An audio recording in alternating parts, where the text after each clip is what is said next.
going on, everybody? Welcome into the Jets Report. My name is Patrick Siepman. Coming up on today's show, we're going to be diving into what head coach Aaron Glenn had to say about special teams, as clearly he is making this a massive importance heading into the season. So we'll break that down to start off today's show.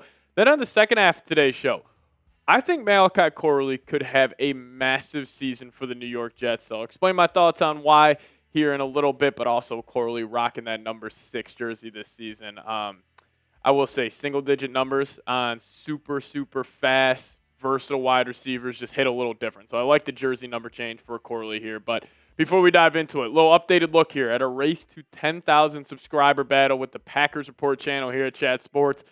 They're closing this gap. So I'm asking you guys for your help once again. If you guys could hit that subscribe button, it is free, and it's an easy way to help us grow this channel here at Chat Sports. And plus, I want to beat the Packers Report in a battle to 10,000 subscribers. So if you guys have not already, go down there, hit that subscribe button today, and stay up to date on the latest around your New York Jets. All right, so Aaron Glenn was talking about the special teams recently, and he is such a football guy when he's doing these interviews, and just even seeing how, fired up he gets talking about special teams, which, most fans and even some players, I'm sure, view that as just like a throwaway part of the game, but not the Aaron Glenn. This is going to be a high priority for this Jets team next season. This is what he had to say. My last 2 stops, and when I say that, I mean New Orleans and with Detroit. I really saw how special teams made a huge impact as far as wins and losses. I'm not saying that the other teams I was with really didn't pay attention to it, but man, I really see how they can really change an outcome of a game from being aggressive as far as fakes.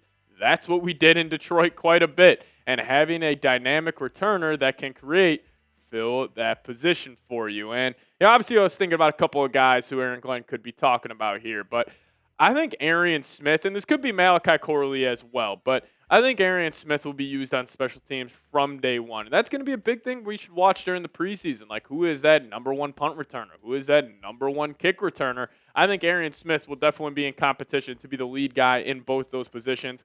Glenn was raving about him during rookie minicamp. He's got the top-end speed that can just, turn a regular play into an absolute home run for the New York Jets. And, also, when Aaron Glenn was talking about fakes and specifically back with the Detroit Lions, well, I was thinking about the one guy the Jets just signed here, Kai Kroger. We broke him down on a show recently. In his college career, he was 7 of 10 on passes going for over 200 yards. They used him with a bunch of trick plays when he was with South Carolina. So I got a little, not really bold prediction here, but I think Kai Kroger won the punter competition. And I promise you, he will throw at least 1 pass during the regular season for the New York Jets. But we also have a kicker competition. Like, clearly, what Greg Zuerlein and Thomas Morstead did for the Jets the past couple of seasons was not good enough in the eyes of Aaron Glenn. So they have 2 guys, Caden Davis and Carlson, going to battle it out for that kicker battle. Shout out to producer Dylan. He actually mentioned Caden Davis. Looks like Christian Pulisic, and now I can't unsee it. But I think these 2 will obviously battle it out for the kicker competition. Probably give the early nod to Caden Davis, though, in that respect. But Aaron Glenn also had this to say, saying, then understand situational football when it comes to special teams, which I've learned quite a bit in my last couple of years of coaching and really trying to study special teams, so it'll be an emphasis for us. We have 2 really good coaches that are going to do a great job coaching that side. And, one thought I also had about Aaron Glenn when he's talking about special teams, he's kind of got an old school Patriots, like Bill Belichick feel to him, where it's like any advantage we can get any given Sunday, even that's, special teams, like it's your punt coverage unit, we're going to take advantage of that. And I also think, like, Glenn will probably be in the same, mindset of, like, hey, we're, obviously we're going to try to beat you, but we're going to almost let you beat yourself, and then we'll just take advantage of that. And I think the same thing could apply to the special team side of the game. So even more evidence on why I think Aaron Glenn's going to be a really damn good head coach for the New York Jets is just, clearly he values special teams. So hopefully they have a good unit next season, but I say we show him some love on today's show. Type his initials down below in the comment section. Anytime this guy does an interview, a press conference, whatever it may be, it just gets me ready to run through a brick wall. Like, he is a football guy at his core. So let's show him some love on today's show. Type those AGs down below in the comment section. All right, I do want to dive in here to Malachi Corley, former number 17, but he is rocking number 6. And a couple of stats that may indicate that he could have a massive season with the New York Jets. But first, off the field with Corley. His locker is right in between Justin Fields and Garrett Wilson. I think this is great stuff for Corley. And plus, if he does end up winning that wide receiver 2 battle this season, which he very well could, I like that Fields has his 2 main guys to the left of him, obviously in Wilson and Corley. And also just being around 2 players who work extremely hard, have a great work ethic. I think that could rub off on Corley in the right way. So that's great news there, in my opinion. But the stats I'm talking about here. So Tanner Engstrand. Last year with the Lions, obviously Ben Johnson was the OC, but he played a big part in this. The Lions sent a wide receiver in motion on 74.5% of plays, which ranked 5th in the entire league. And now the Jets last year used wide receiver motion on just 54.3% of plays, which was only 25th. And when you think of the player that Malachi Corley is, like he was being comped to like the Deebo Samuels, like that gadget guy, which is like, hey, get him the football any way possible and he'll go make a play, where I think Corley could excel in this motion-based offense, or if he's just running them all around the field, defenses just have to be aware of where he's at because he is such a playmaker with the football in his hands.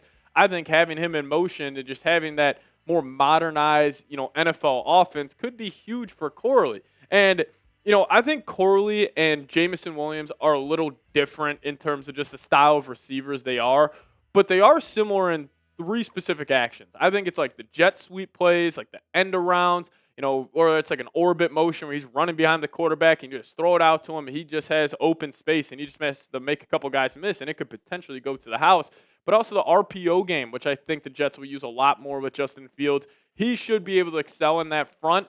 And this is a guy who, in college at Western Kentucky, he did just that. Like, he was a playmaker, man. I almost feel like as his offseason's going on, maybe I've done a bad job of, talking about him covering the Jets, but I think we're really forgetting how talented this guy is and just the natural talent he has. Because this was a guy who had over 3,000 yards in his collegiate career, 29 touchdowns, had the ball a whole bunch in his hands, 259 catches as well. And, obviously I think a guy like Aaron Smith is getting all of the attention right now just because of rookie minicamp, just happened. But OTAs start today.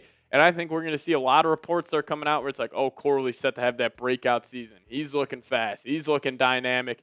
He's going to take that next step in this Tanner Engstrand offense. So I just still think with the Jets wide receiver core, even though people – and I think it's almost outside of Jets fans that have a problem with what they did at the wide receiver 2 position with pretty much just kind of going by committee. But I think that was the right call because I think both these 2 guys will make impacts in the Jets offense this season. You still got a guy like Josh Reynolds be that run blocking wide receiver. You have a bunch of guys who can do a bunch of different things very well, and you still have that number 1 in Garrett Wilson, which will just make the life of whoever is that wide receiver 2 a whole lot easier. So I expect both these guys to be in motion a whole lot this season and hopefully have a massive, massive year for the New York Jets. But speaking about the offense, the Jets will have the blank best offense in the NFL. What do you guys think? Fill in the blank down below in the comments section. I'm going to go pretty much smack dab in the middle. I'll go 16th in the league. I think the Jets will have a top 10 defense, around the 16th, 17th best offense in the league. That's where I'll have them right now. But you guys let me know. The Jets will have the blank best offense in the NFL next season. Also, friendly reminder, hit that subscribe button on the way out. Don't miss a thing around your New York Jets and help us reach 10,000 subscribers soon. See y'all next time. As always, go Jets.